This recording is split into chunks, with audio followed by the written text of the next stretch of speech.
Et nous voilà de retour sur le plateau de Smart Tech que vous regardez à partir de 11 h en direct sur la chaîne Bismart. Dans cette deuxième partie de l'émission, on va partir à la découverte de ceux qui font demain et notamment une start-up qui fabrique des ailes pour des bateaux. Mais d'abord, nous avons rendez-vous avec le biomimétisme, ce rendez-vous avec la nature en fait. Et Anthony Pansard, analyste scientifique chez Bioxégie qui m'a rejoint en plateau. Bonjour Anthony. Bonjour Delphine. Aujourd'hui, on va parler d'intelligence artificielle et donc d'algorithmie bio-inspirée, donc inspirée du génie de la nature. Tout à fait. On va parler d'intelligence artificielle et de comment est-ce que le biomimétisme peut nous aider sur ces sujets. D'accord. Alors, on en est où déjà sur l'intelligence artificielle ? Alors, pour donner un peu de contexte, l'intelligence artificielle, ça a donc été un terme qui a été créé en 1955 par John McCarthy, qui est donc un grand contributeur du domaine. Mais je pense que même lui, à l'époque, n'aurait pas pu prédire à quel point le progrès allait être fulgurant pour l'intelligence artificielle et comment ça allait façonner nos sociétés, nos industries et même nos télécommunications. Et même aujourd'hui, nos rapports interpersonnes. C'est-à-dire que vraiment, ça a imprégné tous les aspects de notre société depuis. Et l'intelligence artificielle... Avec une très très grosse accélération là, sur ces dernières années, grâce à l'augmentation de la capacité de calcul des ordinateurs. Complètement. Et un outil si puissant, ça pose forcément beaucoup de questions éthiques, de société, mais avec cette explosion de la capacité calculatoire aussi énergétique et environnementale, bien sûr. Voilà, tous ces sujets que nous traitons dans Smart Tech. Alors là, nous, on va faire un focus sur la manière dont cette intelligence artificielle peut-être est bio-inspirée. Oui, tout à fait. Pour donner je voulais donner un exemple d'abord de comment est-ce qu'elle a pu nous surprendre dans ces dernières années. Oui. En 2017, on a battu le champion du monde du jeu de Go, KGA.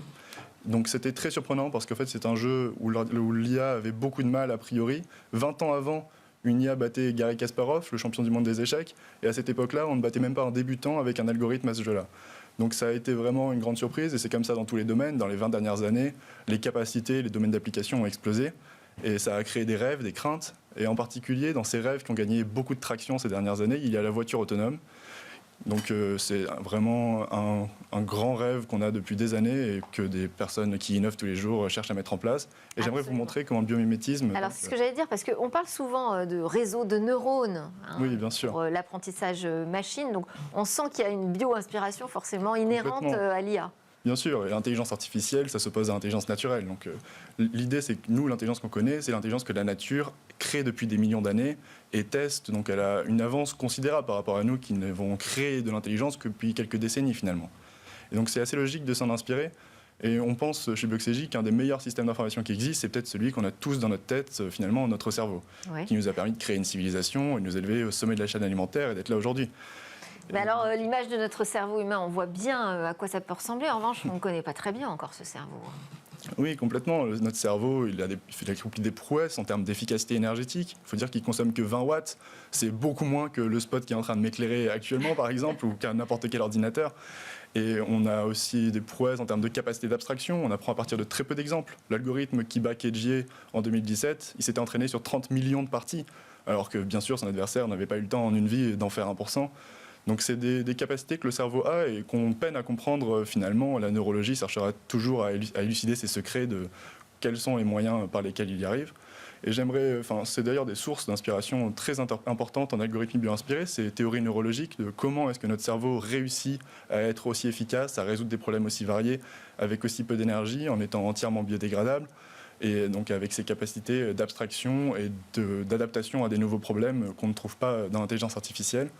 Et donc c'est pour nous une inspiration particulièrement puissante qui, entre autres, peut nous servir pour la voiture intelligente. Et j'aimerais vous parler d'un article c'est-à-dire ? Oui. Expliquez-nous. J'aimerais vous parler aujourd'hui d'un exemple qui a été conçu pour la voiture intelligente. J'ai récemment en fait vu un article de The Economist en septembre qui posait la question, qui peut sembler triviale, est-ce qu'une voiture autonome est plus intelligente qu'un enfant de 7 mois ? Et on ne laisserait pas un enfant de 7 mois conduire sa voiture, bien sûr, mais c'est une question très pertinente sur un point. C'est une capacité que les enfants acquièrent aux alentours, dans leur première année de vie, et qu'on s'en rend compte quand on côtoie des enfants en bas âge, c'est la permanence des objets. Qu'est-ce qu'on appelle la permanence des objets ? Donc la permanence des objets, si là je sors mon téléphone et que je le mets sur la table, vous, puisque vous avez plus que 7 mois, quand je le remets dans ma poche, vous comprenez qu'il n'a pas disparu de ce monde, mais qu'il existe encore, et que si je pourrais peut-être être amené à le ressortir de ma poche, ce ne serait pas très surprenant. Un enfant en très bas âge ne va pas comprendre ça, et un objet qui sort de son champ de vision, il va penser qu'il a disparu pour toujours.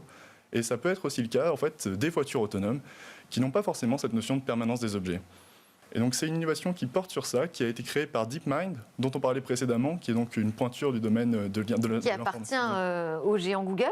Qui est, oui, une entreprise anglaise, mais qui est maintenant une filiale de Google spécialisée dans l'IA, qui a beaucoup fait parler d'elle, et qui a créé donc un algorithme de reconnaissance d'image qui incorpore cette notion de permanence des objets pour raisonner à plus haut niveau. Donc en fait, elle va adapter son modèle en maintenant une liste de tous les objets qu'elle a perçus dans son environnement à chaque instant. Et donc, au lieu d'analyser image par image son flux vidéo et de reconnaître là une voiture, là une personne, elle va garder en tête toutes les personnes, voitures, usagers de la route qu'elle a pu croiser dans les derniers moments et comprendre à quelle vitesse ils vont, quelle est leur orientation. Et ça va lui permettre, par exemple, si un objet passe dans son angle mort, de continuer à comprendre où est-ce que l'objet est, même si on ne le voit plus, où est-ce qu'il risque de réapparaître.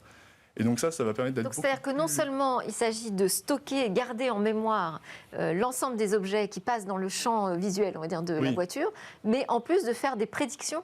Tout à fait. En fait, l'enjeu pour une voiture autonome, c'est d'être capable de faire comme nous sur la route. C'est-à-dire qu'on est capable de comprendre son environnement à partir d'informations partielles. On a des angles morts dans une voiture, on ne voit pas toujours tout, mais on est obligé de diriger notre attention et de maintenir un modèle de où sont les autres voitures et usagers qu'il faut protéger sur la route. Et ça, c'est essentiel si on veut avoir des voitures intelligentes qui ne mettent pas en danger ni les utilisateurs, ni les autres. C'est là où on voit la complexité. C'est-à-dire qu'avec une notion assez petite finalement de ce qui est capable de produire notre cerveau, ça demande des puissances de calcul et une gestion de la donnée qui est absolument gigantesque. Oui, complètement. La voiture autonome, c'est connu pour être un des problèmes d'algorithmie les plus compliqués, parce qu'on intègre un ordinateur dans votre voiture, donc on est sur une batterie qui n'a pas une grande capacité énergétique.